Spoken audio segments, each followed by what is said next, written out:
अस्सलाम वालेकुम स्टूडेंट्स, कैसे हैं आप लोग? सब ठीक ठाक हैं। मेरा नाम है उस्मान मुगल और हम फाइनेंशियल अकाउंटिंग रेशो एनालिसिस के ऊपर जो है वो डिस्कशन स्टार्ट करने लगे।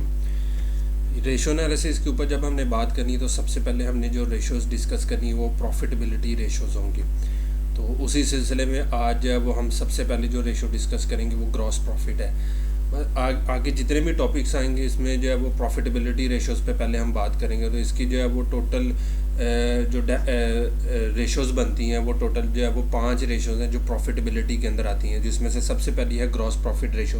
ग्रॉस प्रॉफिट रेशो क्या है, कैलकुलेट कैसे करेंगे, इसके एलिमेंट्स कौन कौन से और एलिमेंट्स को हम कैसे कैलकुलेट करते हैं वो तरीक़ेकार हम यहाँ पे सीखेंगे और एक न्यूमेरिकल इलस्ट्रेशन से उसको जो है वो अंडरस्टैंड करेंगे। तो अपने लेक्चर को शुरू करने से पहले जो है वो एक छोटी सी गुजारिश ये कि जो लोग जो है वो इस चैनल पे पहली दफ़ा आ रहे हैं, अगर तो उनको ये चैनल पसंद आए, उनको ये वीडियो अच्छी लगे तो इस चैनल को सब्सक्राइब कर दें और बेल आइकॉन को प्रेस कर दें ताकि इस तरह की तमाम एजुकेशनल वीडियोस उनको बाकायदगी से मिलते रहें। और अगर आप समझते हैं कि ये अपने आपकी किसी बहन भाई दोस्त के जो है वो काम आ सकती तो उसको लाजमी ये शेयर कर दे ताकि उनका जो है वो फ़ायदा हो सके। तो चलते हैं जी हम अपने टॉपिक की तरफ। हमारा टॉपिक है ग्रॉस प्रॉफिट रेशो।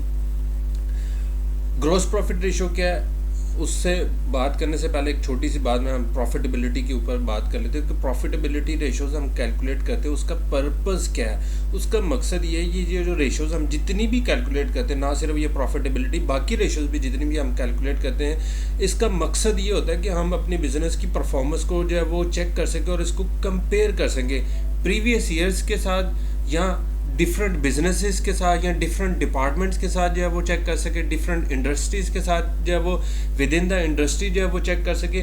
तो ये जो रेशोज़ कैलकुलेट की जाती है इनका मकसद बेसिकली ये होता है कि हम अपनी जो है वो परफॉर्मेंस दूसरे बिजनेसेस के साथ कंपेयर करना चाहते हैं, चेक करना चाहते हैं, या अगर उस इंडस्ट्री के अंदर मौजूद जो बाकी बिजनेसेस हैं उनके साथ चेक करना चाहते हैं, ओवरऑल इंडस्ट्री के साथ करना चाहते हैं, एक डिपार्टमेंट की दूसरे डिपार्टमेंट के साथ कंपैरिजन करना चाहते हैं। तो इसके लिए हम ये रेशोज़ जो है वो कैलकुलेट करते हैं, जिसके लिए हम सबसे पहले जो हमने जो इंतखाब किया, हम कहते हैं कि हम पहले प्रॉफिटेबिलिटी रेशोज़ के ऊपर बात करेंगे, जिसमें से सबसे पहली है gross profit ratio. Gross profit ratio का जो वो फार्मूला वो क्या है, gross profit over net cell multiply by 100। एक बात और मैं आपको कहता चलूँ ये कि प्रॉफिटेबिलिटी रेशोज़ जितनी भी है वो सारी जो है वो हमेशा परसेंटेज में जो है वो शो की जाती है, इसलिए इन सबको जो है वो मल्टीप्लाई 100 होगा।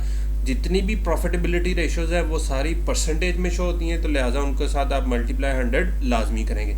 अब ग्रॉस प्रॉफिट कैसे आएगा, नेट सेल कैसे आएंगे, ये दो एलिमेंट है इस फार्मूले के, दोनों को समझ लेते हैं। ग्रॉस प्रॉफिट के लिए हम क्या करते हैं कि हम नेट सेल में से माइनस करते हैं cost of cell.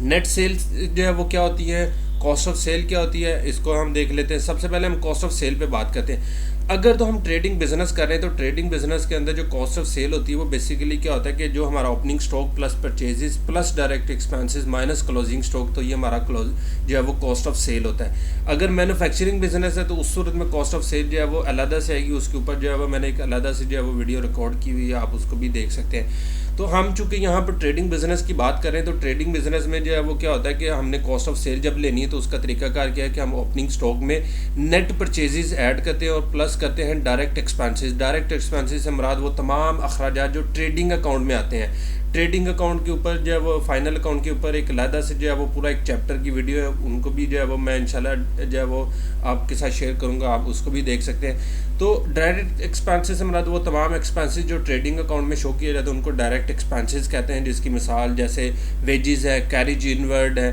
Transportation inward है, फ्रेट इनवर्ड है। तो इस तरह के जो एक्सपेंसेस हैं वो आपके डायरेक्ट एक्सपेंसेस होते हैं। तो ओपनिंग स्टॉक में आप प्लस करेंगे नेट परचेजेस को, प्लस करेंगे डायरेक्ट एक्सपेंसेस को और माइनस करेंगे क्लोजिंग स्टॉक को।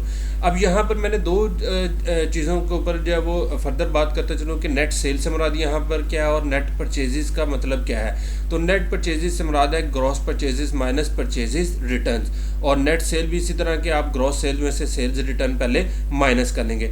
तो इन तरीक़ों से आप अपनी नेट सेल मालूम कर लेंगे और ग्रॉस प्रॉफिट मालूम कर लेंगे। तो हमने दो चीज़ें मालूम करनी है, पहले हमने जो है वो ग्रॉस प्रॉफिट निकालना है, दूसरा हमने नेट सेल लेनी है। जब ये दोनों चीज़ें आ जाएंगी फिर फार्मूले के अंदर हम अपनी वैल्यूज़ पुट करेंगे और इसका जो है वो आंसर निकालेंगे।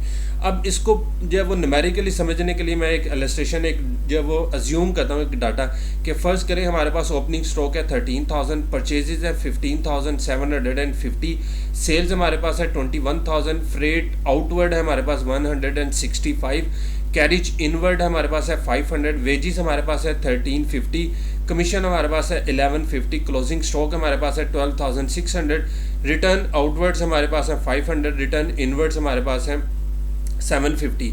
अच्छा, यहाँ पर मैंने जिक्र किया रिटर्न आउटवर्ड और रिटर्न इनवर्ड्स, दोनों में से कौन सी सेल्स रिटर्न और कौन सी परचेजेज रिटर्न, आई होप ये आपको पता होगा। अगर नहीं तो मैं आपको बता देता हूँ कि रिटर्न आउटवर्ड से मुराद आपकी परचेजेज रिटर्न होती है, ये जो है वो आपकी परचेजेज रिटर्न है, और रिटर्न इनवर्ड से मुराद आपकी सेल्स रिटर्न है, और फर्दर जो है वो बैड डेट्स दिया हुआ है। अच्छा, ये डाटा, अब इनमें से हमने जो है वो डाटा सेलेक्ट करना है कि कौन कौन सा डाटा जो है वो हमारा जो है वो डायरेक्ट एक्सपेंसेस कहलाएगा, और कौन कौन सी चीज़ें जो है वो हमारी जो है वो यहाँ पर जो है वो आएंगी, और किन चीज़ों को हम जो है वो इग्नोर कर देंगे।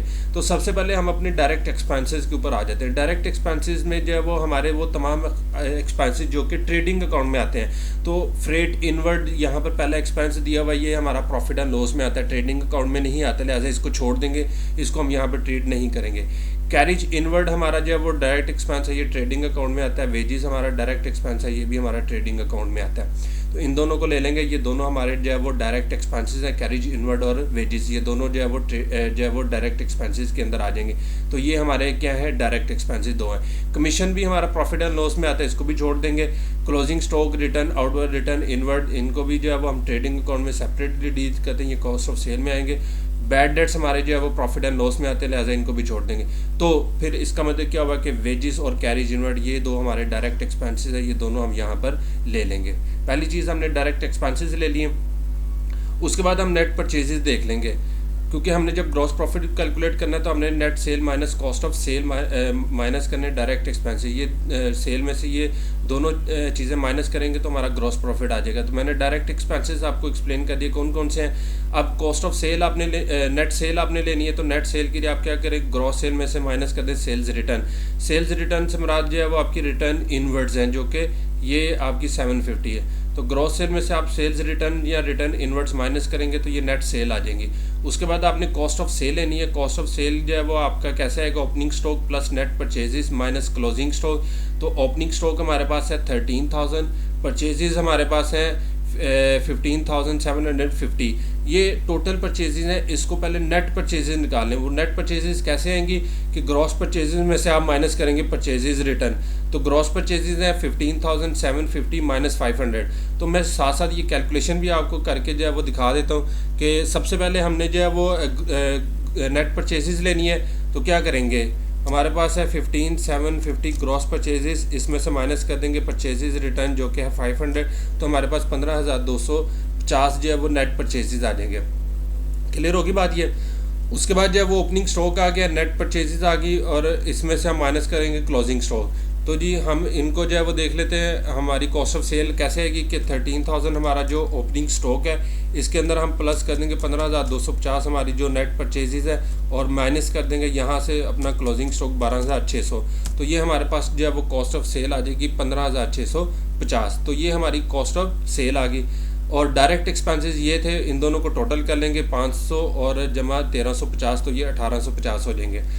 अच्छा, ये नेट सेल हमने मालूम कर ली है 20,250 की, और कॉस्ट ऑफ सेल हमने मालूम कर ली है, कॉस्ट ऑफ सेल आ गई 15,650 की, और डायरेक्ट एक्सपेंसेस हमने मालूम कर लिए हैं। तो अब यहाँ पर नेट सेल हम लेंगे। नेट सेल जो है वो हमारे पास है 20,250, इसमें से हम माइनस कर देंगे कॉस्ट ऑफ सेल 15,650, और फर्दर माइनस कर देंगे यहाँ से जो है वो अपना डायरेक्ट एक्सपेंसेस को। तो ये हमारा जो है वो आ गई अमाउंट ग्रॉस प्रॉफिट की। ये जो अमाउंट आई है ये हमारा क्या है, ग्रॉस प्रॉफिट है। सॉरी, मैंने जो है वो कोई चीज़ आगे पीछे कर दी है, मैं दोबारा कर देता हूँ कि 20,250 माइनस 15,650 और माइनस कर देंगे 1,850। तो ये हमारा ग्रॉस प्रॉफिट आ गया जी 2,750 जो है वो। ठीक है जी, 2,750 हमारा ग्रॉस प्रॉफिट है। और नेट सेल हमारी कितनी है, नेट सेल जो है वो ये हमारी है 20,250। तो दोनों चीज़ें हमने निकाल ली, हमने ग्रॉस प्रॉफिट भी निकाल लिया, हमने जो है वो नेट सेल भी निकाल ली। तो अब यहाँ पर जो है वो वैल्यूज़ को हम पुट करेंगे अपने फार्मूले में। फार्मूला क्या है, gross profit over net cell. तो ग्रॉस प्रॉफिट है 2,750 और नेट सेल है 20,250। तो अब इस 2,750 को हम तकसीम कर देंगे 20,250 से और मल्टीप्लाई कर देंगे 100 से। तो ये हमारे पास आंसर आ जाएगा 13.58 एंड सो ऑन। तो 13.58% हमारा जो है वो क्या है, ग्रॉस प्रॉफिट है। तो जब भी हम कहेंगे तो हम ये कहेंगे कि 13.58% of sale, 13.58% of sale, 13.58% of sale हमारा जो है वो क्या होता है, ग्रॉस प्रॉफिट होता है। तो हम ये ग्रॉस प्रॉफिट जो है वो इस तरह कैलकुलेट करेंगे। अगर फ़र्ज़ करें कि हमारे पास प्रीवियस ईयर का डाटा मौजूद है तो हम फिर इसको कंपेयर भी कर सकते हैं कि पिछले साल हमने ग्रॉस प्रॉफिट कितना अर्न किया, इस साल हमने कितना अर्न किया, तो ये हमें जो है वो हमारी जो है वो कंपैरिजन भी बता देगा। तो आई होप कि आपको ये रेशो समझ आ गई होगी। अगर आपका कोई क्वेश्चन हुआ तो मुझे कमेंट सेक्शन में लाजमी बताइएगा, मैं इंशाल्लाह उस पर भी जो है वो आपको मज़ीद रहनुमाई कर दूँगा। तो मैं उम्मीद करता हूँ आपको ये आज का लेक्चर समझ आया होगा। हमने जो है वो कैसे जो है वो ग्रॉस प्रॉफिट रेशो कैलकुलेट करनी है, उसके एलिमेंट कौन कौन से और उनको जो है वो कैलकुलेट हमने कैसे करना है। ठीक है जी, कल हम जो है वो इसे अगले टॉपिक पे बात करेंगे। तब तक मुझे दी इजाज़त, अल्लाह हाफिज़।